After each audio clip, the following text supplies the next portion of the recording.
সন্ধ্যায় মোহাম্মদপুর থানাধীন লালমাটিয়া হাউজিং সোসাইটির বয়েজ হাই স্কুলের সামনে দুজন নারীর সাথে একজন লোক, তার নাম মোহাম্মদ গোলাম মোস্তাকিম রিন্টু, তাদের একটা বিষয় নিয়ে।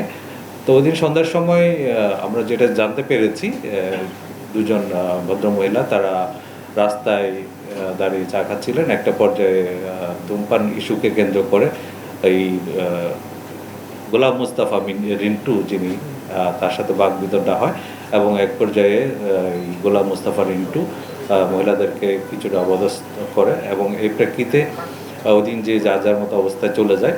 পরবর্তীতে এই ঘটনার উপর আমরা বিষয়টা তদন্ত অব্যাহত রাখি এবং আমাদের যে প্রাপ্ত তথ্য এবং যারা এই ঘটনার ভিকটিম তাদের যে জবানবন্দি অনুযায়ী একটা মামলা রেকর্ডের প্রক্রিয়া রয়েছে এবং গতকাল দুপুরে এই ঘটনার সাথে জড়িত গোলাম মোস্তফা মিন্টুকে আমরা তার লালমাটিয়া বাসা থেকে গ্রেফতার করি। যেহেতু মামলাটি বর্তমানে প্রক্রিয়াধীন রয়েছে, তাকে ইতিমধ্যে 54 ধারায় বিজ্ঞ আদালতে প্রেরণ করা হয়েছে এবং মামলা যদি রুজু হয়, মামলা রুজু হওয়ার পরে তাকে মামলা নিয়মিত আসামি হিসেবে গ্রেফতার দেখানো হবে। সামাজিক যোগাযোগ মাধ্যমে একটা ভিডিও ভাইরাল হয়েছে ব্যাপকভাবে।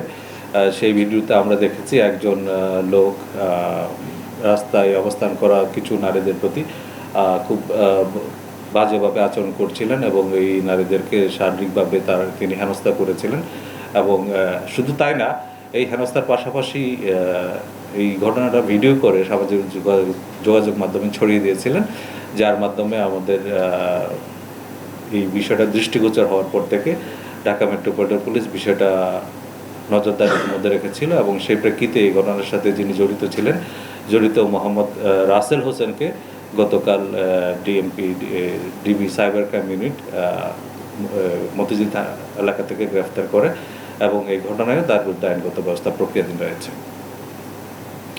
এবং এই ঘটনাটার সংগঠনের সময় ছিল 29শে আগস্ট। এই 29শে আগস্ট এই ঘটনা সংগঠন করার পরে এইটাই রেকর্ড করা হয় এবং ইচ্ছাকৃতভাবে এই নারীদেরকে হেয় করার জন্য এটা সামাজিক যোগাযোগ মাধ্যমে ছড়িয়ে দেওয়া হয়েছিল। বনানীতে আপনারা জানেন একটা সড়ক দুর্ঘটনা সংঘটিত হয়। এই ঘটনাস্থলেই একজন পোশাককর্মী নিহত হন এবং আরেকজন পোশাককর্মী গুরুতর আহত হন। এই ঘটনার প্রেক্ষিতে গার্মেন্টস কর্মীরা রাস্তা অবরোধ করে রাখেন এবং সারাদিন এর যে পুরো ঢাকা মহানগর এলাকায় থাকে।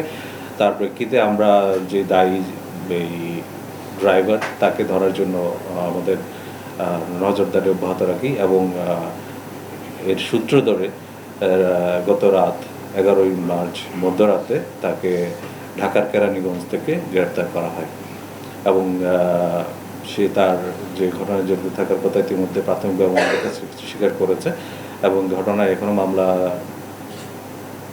দায়ের করা হয়নি। মামলা প্রক্রিয়াধীন রয়েছে। মামলা প্রক্রিয়াধীন করার পরে তাকে ওই মামলায় অ্যারেস্ট দেখানো হবে। ইতিপূর্বে যে ঘটনাগুলো ঘটেছিল, ওই যে গার্মেন্টসের ওখানে যে রাস্তা অবরোধ করে রেখেছিল কর্মীরা, তাদের যে কয়েকটা দাবি ছিল, তাদের অন্যতম প্রধান দাবি ছিল যে ঘটনায় জড়িত ট্রাক ড্রাইভারকে আটক করা এবং আমরা সেটা সফলতার সাথে সক্ষম হয়েছি এবং এই ক্ষেত্রে আমাদের যে ডিবি তারা যথেষ্ট মুন্সিয়ানার পরিচয় দিয়েছে এবং তাদের এই কঠোর পরিশ্রমের মাধ্যমেই আমরা এই যে দায়ী ব্যক্তিটাকে আইনের আওতায় নিয়ে আসতে সক্ষম হয়েছি।